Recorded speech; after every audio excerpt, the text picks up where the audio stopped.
Welcome to another episode of Mike's Money Picks. Today on the podcast, we are back talking college hoops for the first time in a while. We're going to be talking about the Monday, January 13th, 2025 slate of college basketball DFS. We've got a nice little 3-game slate on DraftKings as well as FanDuel. We're going to tell you what you can expect from each game as well as who you need to be looking at and not looking at for your DFS lineups for this 3-game slate. If you are not already, make sure you are subscribed to the channel. That way you can be with us for the rest of college basketball season all the way up until the national championship game in April. Now that college football is coming to a close, pretty much we're going to be doing one weekly golf show, and then the rest of the content is going to be geared towards college basketball. So you're going to want to make sure that you're sticking around for all of that all the way up until April. Now, I got to say, I'm a little disappointed in the size of this slate. I kind of thought that we'd be getting bigger slates on a Monday. The last few years, it's kind of been hit or miss. But I feel like when I was in high school, ESPN used to do, the whole big Monday thing where it was a big deal and they would get big time college basketball matchups on Monday night. You could almost set your watch by it'd be big Monday and then Super Tuesday and then ACC Wednesday. And you just had great college basketball matchups all week long. And I'm kind of disappointed that that's not what we got here tonight. But these games should be pretty interesting.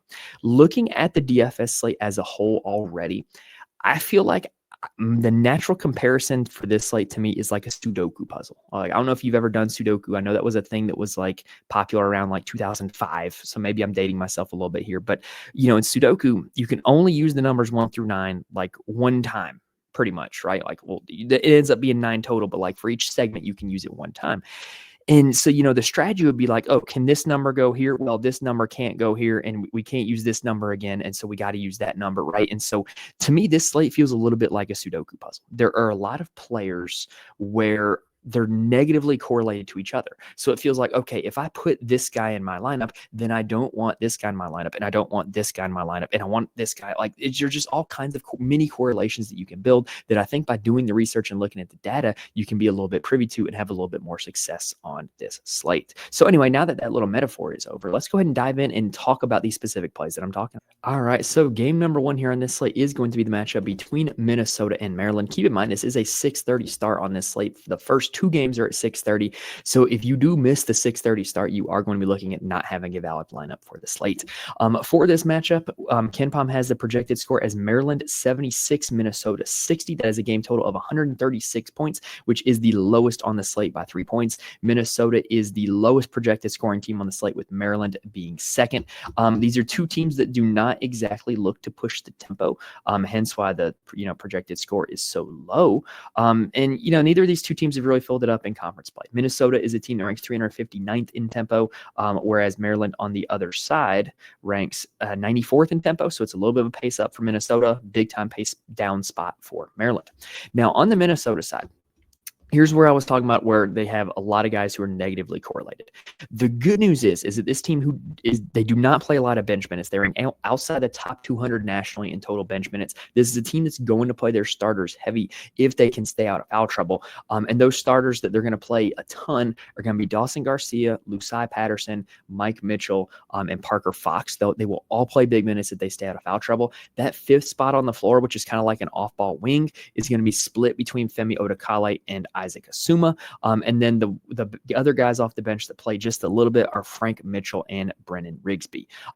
Rigsby's kind of interesting because he's all the way down there at stone minimum $3,000 on DraftKings. And this is a guy that was a pretty solid rotational player at Oregon. I would have thought that he would have had a bigger role on this team, and he's had some decent games over the course of the season. If you're playing GPPs, he might be a guy who's the minimum salary who's worth taking a flyer on. But the other 2 bench guys, Mitchell and Asuma, I'm just not really all that interested in. Asuma, I think, is overpriced for his role, if I'm being honest.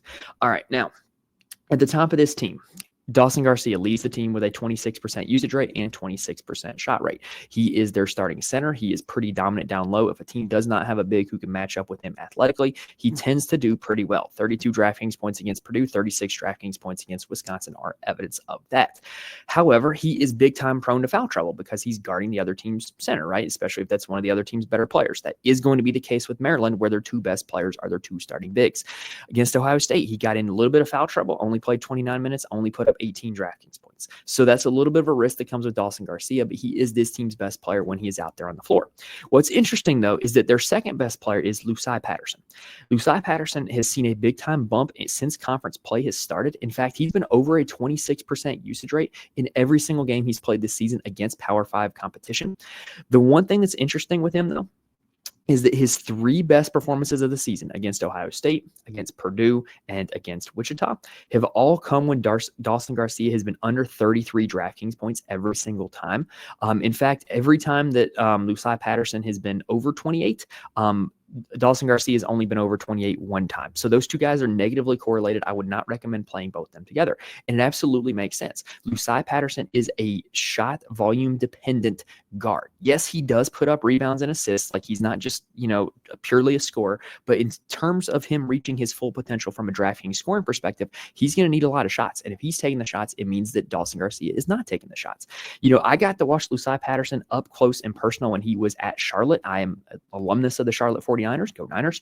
And he is good, but he's a frustrating player because Charlotte's best players last year were their two bigs, Deshaun Jackson and Igor Milicic. There's a reason that both of them play for top 5 teams right now and start for top 5 teams right now. They were quite good. And oftentimes Lucai Patterson would kind of go in this, he would go in like a heat check mode where he felt like he needed to be the one with the ball, and he would get the ball in isolation situations and take a lot of shots. Whereas, like, dude, you have a mismatch down low, just feed the post. So taking nothing against Lucai, he's very skilled. He will make some tough shots. He will beat you one-on-one quite often, but it is frustrating with him how he does definitely negatively correlate with his team's big men from a DraftKings perspective. Like I said, I would recommend only playing one between Dawson Garcia and Lucai Patterson, but I do think you're probably going to want to get to one of them. Mike Mitchell is pretty interesting. He's like consistently the third option on this team. He has had some ceiling performances. He started the season late. It didn't start the season late, but he was out for like a month before conference play started. And he's had 3 games over 30 DraftKings points this season. Only one of them has been against Power 5 competition. He has been hot or cold. 2 of his last 5 have been 9 DraftKings points or under. The other 3 have all been over 30. So he's just kind of like a big time, like hit or miss player, but he's going to be out there. He's going to play a ton of minutes. I think there's worse options out there, but I also think that there's better. Parker Fox is interesting. So he plays a ton of minutes if he stays out of foul trouble. He's got a really high floor, but he really needs Garcia to be in foul trouble to hit his ceiling. Like, Parker Fox's best games, like the Ohio State game where he had 34 DraftKings points, come in the games where Dawson Garcia is in foul trouble or where Dawson Garcia is not playing all that well. So again, I think I would pretty much only include one of Garcia or Fox. I would only include one of Garcia or Patterson. So that kind of eliminates some of the combinations that you can get to and probably makes finding the optimal Minnesota combination a little bit easier. Now, on the Maryland side, this is a team that's quite interesting. They've gone through essentially a 7-man rotation in conference play. All of their starting 5 will play north of 30 minutes every time they stay out of foul trouble. You can just guarantee that if they stay out of foul trouble, they're going to play 30 plus minutes. And that starting 5 is the 2 bigs of Derek Queen and Julian Reese, and then the 3 guards of Jacoby Gillespie, Rodney Rice, and Selton Miguel. Let's talk about all of them. Oh, before we do that, though, let's talk about the bench. So Tafara Gapare is the backup big. He shines when one of the bigs gets in foul trouble. He has had some 4X and 5X performances this season. He's had some big-time performances this season in blowouts. So if you do think that this game does get to be a blowout, then maybe Gapare would be an option.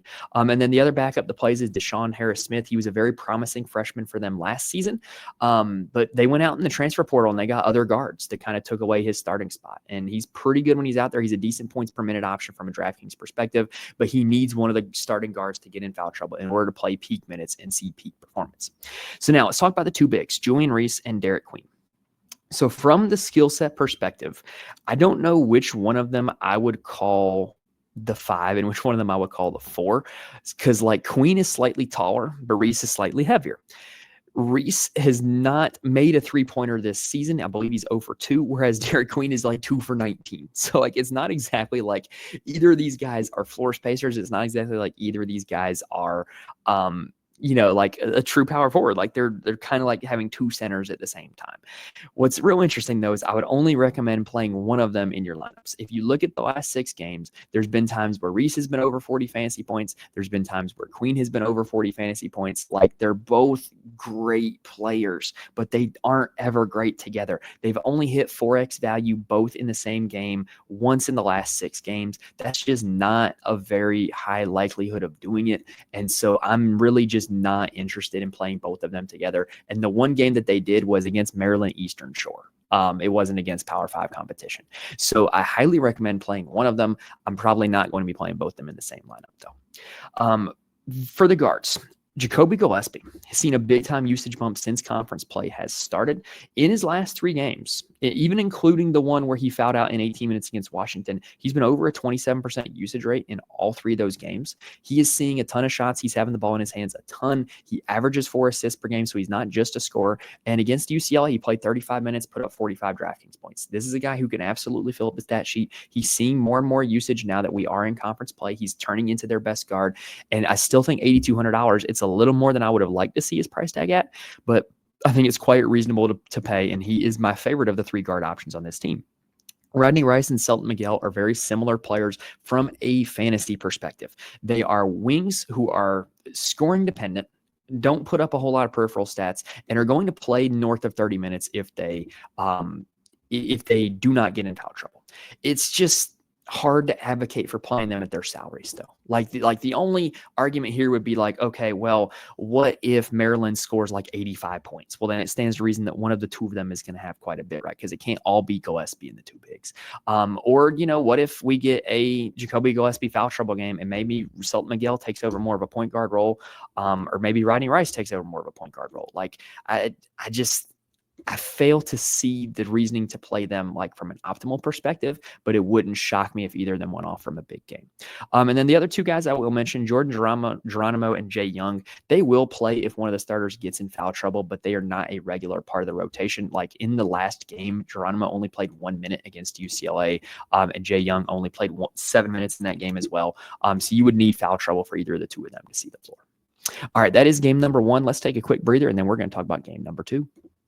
Now, before we continue, I do want to mention there are places where you can get more information from me. First off, you can follow me on Twitter at Mike's Money Picks. I am more than happy to answer any lineup questions that you might have if you reach out to me on Twitter. We've seen a lot of like late breaking injury news in college basketball. So like if somebody gets hurt, you want to know my thoughts on it, or I'm recording this a full 24 hours before tip off. So if you want to know if my opinion's changed, reach out to me. I'm more than happy to answer your questions on there. I also post updates for the show as well. So if you want to stay in the loop with what we got going on, that would be the place to stay informed. Also, I'm in the Fantasy Corner Discord. The link is in the description on YouTube as well as on the audio feed. The Fantasy Corner Discord is a community that is entirely free, I might add, of a lot of people, really good, really smart people who play DFS for a lot of different sports. And we're always in there talking lineups, talking strategies. There's a few people in there who are really on top of like injury news and starting lineup changes and all that. So it's a great way to stay informed, but it's just a great community to talk about your strategy with and then sweat it out together once the game starts. I cannot recommend it enough if you're looking for people to talk DFS with. And lastly, I do write an article for my Patreon for every single college basketball DFS slate where I profile my core plays as well as why they're my core plays. You can get that on the Patreon, patreon.com/Mike's Money Picks. I cannot guarantee that you can just plug in those core plays and just instantly win thousands of dollars. It's not that easy. But what I can guarantee is that you can get some well thought out, well-researched information from somebody who knows what they're doing and can help you get better at college basketball DFS. All right, so let's go ahead and continue on with game number 2. This one is like, if you thought the first one was ugly, this one ain't a whole lot better. This is UCLA taking on Rutgers at the Rack in Piscataway. UCLA making the cross-country road trip. And this has got to be like the longest road game excluding Hawaii. This has got to be the longest road game in college basketball this season. It's got to be. It's got to be. Anyway, KenPom has this game projected to be 71-68 in favor of the Bruins, with that is a game total of 139 points, which ranks as the second one on the slate. This is a big-time pace up spot for UCLA as they rank 244th in the nation in tempo, whereas Rutgers is a little faster. They rank 89th in the nation in tempo. So this seems like a spot to target UCLA. They are the 3rd projected highest scoring team on the slate, which is more than they usually are. However, this is a trouble spot for UCLA. So if you had have not been following UCLA this season, it's been up and down. Like their advanced metrics have been pretty good, but the actual wins, they haven't really piled them up just yet. They had a bad loss to New Mexico at the start of the season, just barely lost to North Carolina in non-conference play, but they did bounce back and beat Gonzaga. But now they've lost their last 3 Big Ten games. Mick Cronin has come out in an interview and stated how frustrated he is with the team. And that's not shocking if you follow the career of Mick Cronin. He generally seems like a fairly angry gentleman. So the problem is with UCLA is this, because the coach is being kind of, what's the word I'm looking for here? Stubborn, maybe. I don't know what the right word is, but because the coach is kind of irritated, he's tinkering with his lineup. He's got guys that are in the doghouse and playing less minutes than they should. He's just switching up the rotations. I don't really know how to project the rotations of this team. What we have seen, though, in recent games is that there are 3 guys who are going to start, and they're going to play a ton of minutes if they're healthy, and they're all healthy. And that is Tyler Bilodeau, that is Kobe Johnson, and that is Eric Daly Jr. Tyler Bilodeau is this team's best player. He plays through the post. He is their starting center, and he would be the guy that I would be most likely to bet leads this team in DraftKings scoring at the end of the night. He leads them in usage rate over the course of the season with a 25% usage rate. He's a little bit overpriced from what he's done recently. He has only hit 4x value 2 times in his last 6 games. It's not great, but he is their best player, and he is not in the doghouse, so he's going to play a ton of minutes. Kobe Johnson is another guy who's not in the doghouse. He plays all of the minutes. He steals the ball a lot. He averages 2 steals a game. That is like a main way how he scores DraftKings points, because his actual offensive usage rate is not actually that high. It's only 16.9% on the season, so we can round that up to 17. But he's just not a super prolific scorer. Like, he's taken 8 total shots in his last 2 games, but he can fill it up with peripheral stats. So with it being a pace up spot against Rutgers, that definitely makes a guy who's more reliant on peripheral stats a little more of a better play than he would be usually. And then Eric Daly Jr. had a hand injury to start Big Ten play, but he is back. He played 29 minutes against Maryland. He is the starting power forward for this team, and he fouled out in that game and played 29 minutes. So, he will play through foul trouble. He's a pretty good play. Like the usage rate is slightly behind Tyler Bilodeau. He's at 22.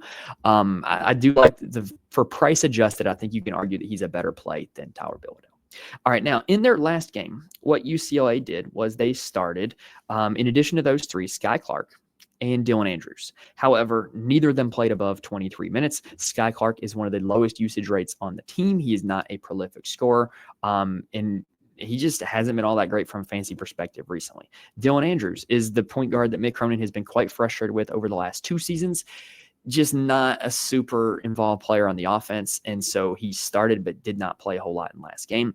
What you saw in the last game was off the bench, Sebastian Mack came in and played 14 minutes, which is actually low for him. He had been a big part of the offense, huge usage rate in the 2 games before that, but 14 minutes in last game is kind of worrisome. I worry that he might be in the coach's doghouse, but at $5,400 is a guy who has had some ceiling performances. So to me, he is certainly worth a look in GPP play. And then you've got a guy that, a guard, Trent Perry, out of nowhere last game. 20 minutes off the bench against Maryland, 26% usage rate in that game, scored 10 points, 4 boards, 3 assists, 23.5 DraftKings points.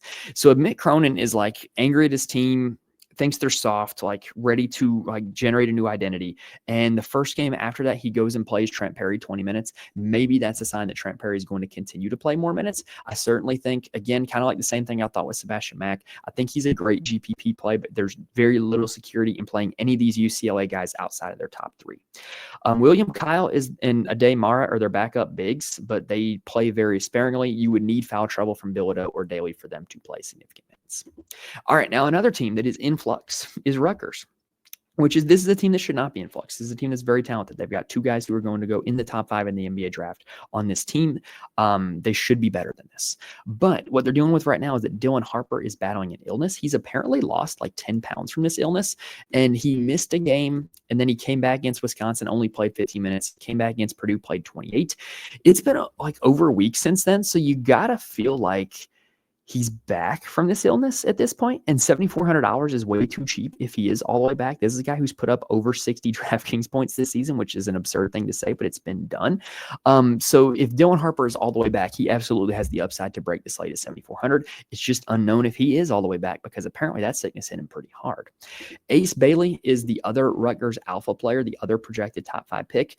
He is one of the most shot-dependent players in all of college basketball. He has a 33% shot rate, which is just insane.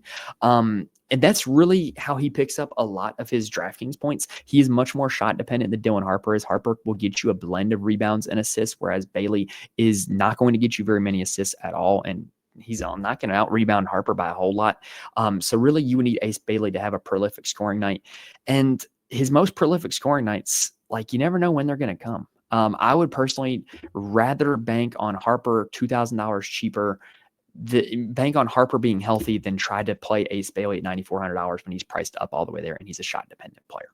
Now, here's where the rest of the lineup has been really weird for Rutgers, right? So they've been dealing with the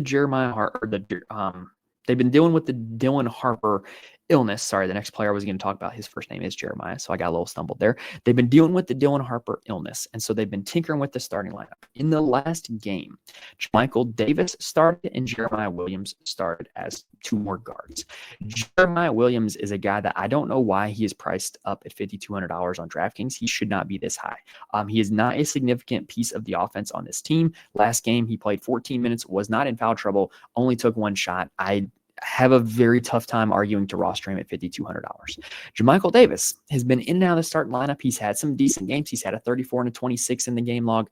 The usage is slightly better than it was for Jeremiah Williams. Last game, it was only 11%, though. He only took 1 shot in 21 minutes. That's not what we're looking for. I don't know why it was so bad last game, but it was. It's hard to advocate for rostering him as well. The other starter last game, Lathan Somerville, moved into the starting lineup. He'd been the backup center. Now he's the starting center. He's the better of the 2, in my opinion. He did play 21 minutes last game. If you think that, there's a case for, hey, now this guy's in the starting lineup, if he stays out of foul trouble, what if he has a big game? I think there's logic there. $4,800 is a reasonable price to play if you think he's going to take that next jump. Now, Jordan Durkak had been in the starting lineup, and he was a transfer from, I believe, Bryant or Merrimack, one of those 2 schools, one of them up there in the Northeast. I think it was Merrimack. And he was supposed to be really good for this team. He has not been. He's been much overshadowed by Bailey and Harper. And even with Harper having his illness, Durkak hasn't taken the next step forward. It's hard to advocate for playing him. Now he's out of the starting lineup, $4,500. I can't get there. Tyson Acuff is the guy that I want to talk about, though. So he has seen his role expand big time with this Dylan Harper illness. Played 20 minutes against Indiana, 30 against Wisconsin, and 25 against Purdue. The 25 against Purdue, to me, is the most telling because Harper was back and played 29 minutes in that game. And Tyson Acuff played 25 minutes, put up 21 DraftKings points. I think he is a great on-paper value play given what he's done in the last 3 games. $4,200 is a much more reasonable price to pay for him than some of the other guards I just mentioned on Rutgers. And so what I'm looking at here with this Rutgers team, in terms of who to play in a DraftKings perspective, I want to get one of Bailey or Harper, and then I probably want one of the rest of the supporting cast. Like Acuff would be first in my rankings, and then Somerville probably 2. I'm probably not going to get to Williams, Davis, or Durkak, but I certainly only want one of them. And then, you've got Emmanuel Ogbole, who is the starting center who was displaced by Somerville. And then you've also got Dylan Grant, who has played a little bit with this Dylan Harper illness, 19 and 10 DraftKings points in the last 2. I don't really know if that is going to continue or not. Zach Martini was a regular player for this team, but he has been out last game. Don't know why. I put up a goose egg against Wisconsin in 8 minutes. Certainly not going to be playing that because I can't find any information on it. All right, now let's talk about game number 3. This is the game with the highest total on the night, believe it or not. It is Boston College taking on Notre Dame. KenPom has this as a projected 77-66 victory for the Fighting Irish. That makes a total of 143 points. Notre Dame is the highest projected scoring team on the slate. They're also one of the easiest to figure out. Boston College sitting there with that 66-point total. That is actually the 5th highest on the slate. It is above Minnesota by 6 points. These are 2 teams who do not really look to run and push the tempo. But it's the highest scoring game on the slate. Boston College ranks 226th in tempo, whereas Notre Dame is going to rank 330th. It's not great. So Boston College, There is one player that I'm supremely interested in on Boston College, and that is Chad Venning. So Chad Venning, if you are not familiar, played at St. Bonaventure the last few seasons. He is a mountain of a man. He is a large individual, and he never really played huge minutes for St. Bonaventure, but always had a big-time usage rate. He was always an attractive DFS play when he was at St. Bonaventure for that reason. It's been the same case since he's been at Boston College. He has a 25.5% usage rate on the season. He's been great. And what we've seen in the last two games, I should say, he's finally playing big minutes. 31 minutes against Georgia Tech, 31 DraftKings points. 32 minutes against Syracuse, 25 DraftKings points. $6,300. If Chad Venning is going to continue to play 30 minutes a game, he needs to be a lock at that salary because he is more than a fantasy points per minute player usually. And if he's going to be playing 30 minutes, then it's going to stand to reason that he can put up 30 DraftKings points with regularity at a salary that would be 5x value. So I really love Chad Venning as a play. Notre Dame is not all that great inside. So I think this is a really good spot for him. Now, next up, we've got Donald Hand at $7,000 on DraftKings. I think this is a little bit of overpriced, but he does have a 23% usage rate on the season, is coming off of a game against Syracuse where he filled up the stat sheet 30 DraftKings points. And in that game, he had 4 fouls and played 33 minutes. So he will play through foul trouble. He is probably the second most important player for this team behind Venning. I like him a lot. I just wish he was a little bit cheaper. After that, you've got Elijah Strong, who is kind of their second big. He plays a ton of minutes as well. He's been over 30 minutes in each of the last 3 games. You don't have a whole lot of guys on this slate who are above $6,000 who play a ton of minutes. He's one of them. So if you're just looking for a guy who's going to be out there on the court, that would be one guy that I would certainly be willing to go with. Now, for the rest of the Boston College team, those 3 guys all start, but they've been really tinkering with their starting lineup after that. Deion Brown has been a regular starter throughout the season, but he is seeing his usage and his DraftKings production decline since conference play has started. I can't really explain it. Last game, he did play 28 minutes, which was more than he had been recently. I think he's a little bit of a high risk play at $4,700. For really, after this Boston College first 3 guys, Hand, Venning, and Strong, I probably wouldn't recommend playing any of these other guys together because I just fail to see a scenario where multiple of them end up going off in the same game. The other guy that moved into the starting lineup recently is Joshua Beadle. He took 14 shots in that Syracuse game, played that game with a 30% usage rate, which was equal to Chad Venning. He ended up with 29 DraftKings points in that game. Is this a sign of things to come? I don't know, but I can tell you that his role is certainly expanding from where it was at the start of the season. I think at $5,100, it's very reasonable cost to find out, and you certainly know that the upside is there. After that, you do have Roger McFarland. You've got Fred Payne. You've got Chaz Kelly. They all come off the bench, but they're not really like super big time high minute players. And if this team is going to be content to just play Beadle and Brown the whole game as those other 2 guards, then it doesn't make any of those guys a whole lot of attractive DraftKings plays to me. And really with Strong and Venning playing a ton of minutes, you get a few minutes for Hastings off the bench as a big, but it's not a lot. And I would just prefer to just stick with the 2 guys that start and play a ton of minutes. Now on the Notre Dame side, this is probably the easiest team to figure out. And I will say that they probably have the most popular guy on the entire slate. It's going to be Marcus Burton. So Marcus Burton, if you're not familiar, has been Notre Dame's best player the last 2 seasons. He was injured for over a month from the first minute of the Rutgers game pretty much to, January 4th against North Carolina. He was out. And now that he's back, he is right back to being the alpha for this team. Like he is the guy that was evidenced against Duke when he played 35 minutes at a 36% usage rate, put up 34 DraftKings points in that game. He's their guy. And this is a guy that probably should be around $8,500 salary, and he's at $7,600 because he's still recovering from injury. And the few games where he ramped up from injury, he didn't play all that well. So I think he's all the way back. He's a guy that you're going to want to get in your lineups. Notre Dame's the top projected scoring team on the slate. He is the top projected player for Notre Dame. Makes a lot of sense. $7,600 is a very reasonable price tag. He's going to be one of my ride or dies here on this slate. After him, their best big man is Tay Davis. He plays more so the 4 than the 5. He was kind of carrying the offense throughout the time that Marcus Burton was out. And he was great at it. Like he had just run after run of just great performances. Now that Burton's back, in the 2 games that Burton has played a lot of minutes, you got 30 DraftKings points at him against NC State, 19 against Duke. So $6,800 to me is a little expensive. Like, you factor in the matchups, like NC State's a plus matchup, Duke is a minus matchup. So you figure he's probably going to average somewhere around 25, 26 DraftKings points a game. And 6.8K is just a little too much for me. I'm certainly going to be getting him into some of my lineups, but not all of them. I would just much rather find the $800 to pay for Burton. Braden Shrewsbury is the coach's son. He is a guard. He is a knockdown shooter. To me, he is a much more appealing play on DraftKings than FanDuel, because on DraftKings you get the bonus points for 3-point shots, whereas FanDuel you do not. A lot of his scoring does come from the 3-point line. It feels like most of the time when he has good shooting games, it's all threes. Like, you just look at the last 3 games, over 60% of his made field goals have been from behind the arc. And he doesn't do a whole lot with peripheral stats. If he has a hot shooting night, though, he can certainly give you a decent performance, but I think 6.6K is too much for my blood. Matt Aloko is a transfer from Princeton, who is going to play a ton of minutes. He's just kind of like a floor general type of guy, but he's not really a high usage type of guy. He can get you some peripheral stats, but in the 3 games that Burton has been back, 19, 23, 18 DraftKings points, that's not going to cut it at a salary of $6,200. Will he make my player pool? Probably. Will he be a feature player? No, I would rather just pay for Burton. Like, that's the kind of the whole thing with Notre Dame, is like a lot of these guys are priced for their roles without Burton in the lineup, and now Burton's back in the lineup. Kevin Agee is the starting center. He's been up and down, to say the least. Against NC State, he played 34 minutes, put up 30 DraftKings points. Against Duke, was not in foul trouble, only played 15 minutes. I can't figure out why.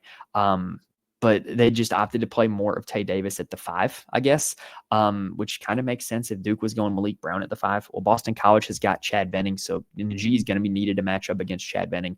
I think that $4,900 is a reasonable price to pay to see if he will happen to have a big-time game like he did against NC State. After that, the bench is not all that intriguing for Notre Dame. They only played 2 guys double-digit minutes in their last game off the bench, and that was J.R. Konechny. He's not a high-usage player, though. Hard to advocate for playing him unless you think that one of the Notre Dame guards gets in foul trouble, which I don't think they need to. And then you've got Sir Muhammad. This is an interesting one. This is also a guy that was injured. He was a big-time recruit coming out of Charlotte. The high school that I coach basketball actually was 1 game away from playing him in the state playoffs last year. And he is a problem. Like, he was really, really good in high school. He has the potential to be really, really good in college as well. Against Duke, he played 15 minutes, put up 16 DraftKings points. Now that he's back healthy, if you think that his role is going to expand, which I do, I think there's a reasonable chance that he could be a really good value play here on this slate. There's not a whole lot of safety here. I'm not saying go play this guy in cash game formats where you need a high floor, but this is a guy that could randomly play 18 minutes and give you 18 DraftKings points, which would be enough to really help you win a slate. All right, that's going to do it for all 3 games. Hopefully, we gave you guys all the information you needed in order to build some winning DFS lineups for this slate. If you have not already, please hit the subscribe button. That we can move with us all the way up through the national championship game in April. And if this video helps you out in any way, please hit the like button. It helps me out a ton when you guys do that. I cannot stress that enough. If you're listening on audio, you can rate and review, and I really do appreciate when you guys do that. Like, I cannot stress enough how much that helps me out. But that's going to do it here for this episode, guys. Monday night, we're going to be recording the golf episode for the American Express.